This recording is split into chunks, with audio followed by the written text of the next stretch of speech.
قال النبی صلی اللہ علیہ وسلم النساء حبائل الشیطان، میرے پیارے محبوب صلی اللہ علیہ وسلم نے فرمایا کہ عورتیں شیطان کا جال ہے۔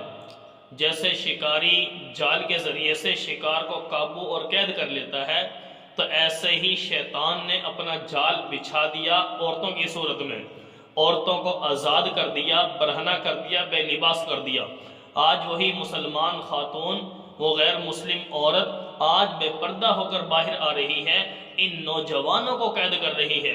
اور 14 فروری کے لحاظ سے ویلنٹائن ڈے کی یہ رسم منائی جا رہی ہے کہ لڑکے لڑکیاں اپنی یاری دوستی نبھا رہے ہیں، ایک دوسرے کو گفٹ دیتے ہیں، پھول دیتے ہیں۔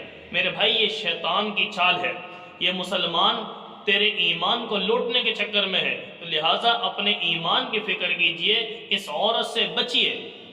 اور لقمان حکیم رحمۃ اللہ علیہ نے فرمایا، لقمان حکیم علیہ السلام فرمانے لگے، اپنے بیٹے کو نصیحت کی، بیٹا عورت کے اور شیر کے پیچھے نہ چلنا، اگر شیر پلٹ پڑا تو جان چلی جائے گی، اور اگر عورت پلٹ پڑی تو ایمان چلا جائے گا۔ میرے مسلمان، آج مسلمان کو طرح طرح کی رسموں میں پھنسایا جا رہا ہے، دین سے بے دین کیا جا رہا ہے، صحیح راستے سے غلط راستے پر لگایا جا رہا ہے۔ آج میرے مسلمان، تیری غیرت کہاں گئی؟ تیری غیرت کا جنازہ اس انگریز نے، اس بے ایمان نے نکال دیا، تجھے بے لباس کر دیا، تیری مسلمان کو، تیری مسلمان عورت کو، مسلمان بہن کو، مسلمان بیٹی کو بے لباس کر دیا گیا ہے۔ آج میرے دوست، میرا مسلمان بھی انہی رسموں میں پڑ رہا ہے۔ انگریز کا یہی کلچر ہے، یہی تہذیب ہے۔ اور میرے مسلمان، تو اپنے ایمان کی طرف آ، تیرے محبوب نے تجھے کیا مقام دیا، تیرے محبوب کی تعلیمات کیا ہیں؟ اے مسلمان بہن، میرے محبوب کی تعلیمات تجھے کیا ہیں؟ آج جو تو نے غیر مسلم کے شعار کو اپنا لیا، اپنی تہذیب سے نکل گئی، اپنے کلچر سے نکل کر اسلامی معاشرت کو تباہ و برباد کر دیا تو نے۔